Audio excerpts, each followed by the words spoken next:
police in what she says was a racial profiling incident. She said that police officers stopped her black male friend who was driving a nice car, she says, and questioned her while she was in the passenger seat. This was in the London Borough of Hackney. In the footage, so she recorded the incident, and in that footage, police officers say they were searching the area because of gang and knife crime. She has said, though, that the police need to stop associating being black and driving a nice car with crime. The police say that the car was stopped due to it being registered in Yorkshire, but upon checking the plates on their system, they realised that this was a mistake. This wasn't the case. We have had a statement from the police as well. We have Chief Superintendent Royce Smith of the Met Police saying, tweeting earlier that he'd spoken to Dawn Butler, who'd given a very balanced account of the incident. In a statement, the Met Police said prior to stopping the vehicle, an officer incorrectly entered the registration. Obviously, we've covered this, which identified the car as registered to an address in Yorkshire. However, that was a mistake. The registration had been entered incorrectly, and the car was registered to the driver in London. Once the mistake was realised, the statement continues, the officers sought to explain this to the occupants. They were then allowed on their way. No searches were carried out on any individuals. The force also says one of the occupants had been contacted by a senior officer, and they discussed subsequent interaction as well as feedback regarding the stop. The statement didn't specifically explain why the registration was entered in the first place. We've obviously got that line from Miss Butler, who says that the police had said they were stopping the car because of gang and knife crime in the area. So that's the background, really, of the incident.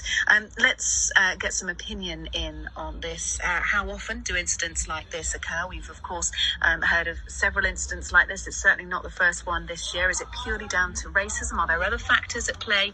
Let's speak to Ken Hinds. He's a stop and search campaigner and a community activist. Good evening to you, Ken. Hey, good evening. Hey, good evening. Hello, Ken. What's your opinion on Dawn Butler saying that this is a case of racial profiling? She's absolutely on the money. Just to say that it's happening far too regular, where the police are able to stop you on bogus trumped up self-belief. They call it unconscious bias. But when it becomes conscious and they see that it's a consequence to their action, then we have to question just how effective is that law, or the supervision around the law is for that community that's been disproportionately affected by the way it's being used. And just to say, quite simply, we find it's atrocious, but we don't find it surprising. As a man that's been involved for the last 20 years of doing this sort of work, what we see, there's a pattern. And the pattern is like going around the chairs. But when you have a leader like Krista Dick, who then says that there's not systemic racism within the police force, I have to then question her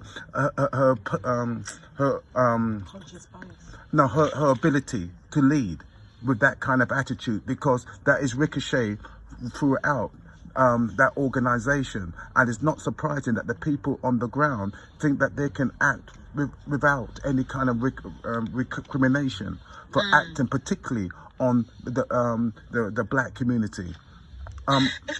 If we could look at the police's side of this, and they obviously didn't officially say in the statement why they pulled over the car. They admit that there was a mistake made, so there appeared to be some confusion when they thought the car was registered to an address in Yorkshire. It turns out they'd entered the registration incorrectly into their system. So they admit that they did that incorrectly. But I think probably the big question mark over this is why was the car stopped in the first place? We know that Dawn Butler has said that police officers say they were searching the area. This is at the London Borough of Hackney because of gang and knife crime. Whether that is their official justification, we don't know yet. Is there any element of just giving the police the benefit of the doubt and saying this just sounds like a bit of a bungled mistake? No, because as a community activist, we're hearing this all too often, and don't get me wrong, I also sit on some of these strategic oversight groups, which we are viewing body worn stop and search incidents that comes on social media. So we're actually doing this and having a serious conversation with the senior leadership team who are taking on board our recommendation to make this less of a possibility going forward. But what we also are doing, we're also taking our own action, and we've organised a million people march that's taking place at the end of this month, the 30th of August, from Notting Hill going to Hyde Park, just to highlight that we want to highlight the inequalities and how fed up we are of having the UK kneeling on our race, black people's neck. And it has to stop. And we are reaching out to our white cousins to say, you know what, come along if you feel like you want the heart to bring about change. And this is how change will happen.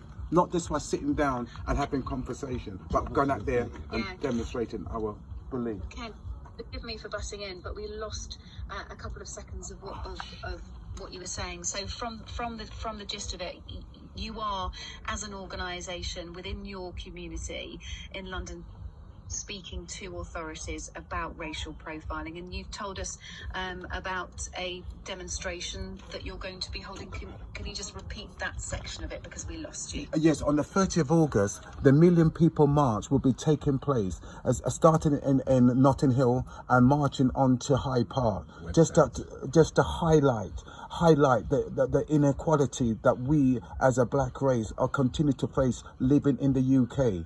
We want to see equality. That's what we're reaching out to, and we know that we can't do it by ourselves, so we're reaching out for our white cousins to come along and support us with their good mind. This has to be a good-minded demonstration. We want people, one for promoting hope, and one for also understanding the difficulty that the police often face. I am working closely with the police to ensure that we have zero arrests, if at all possible. That's what we're aiming for. Ken, yeah.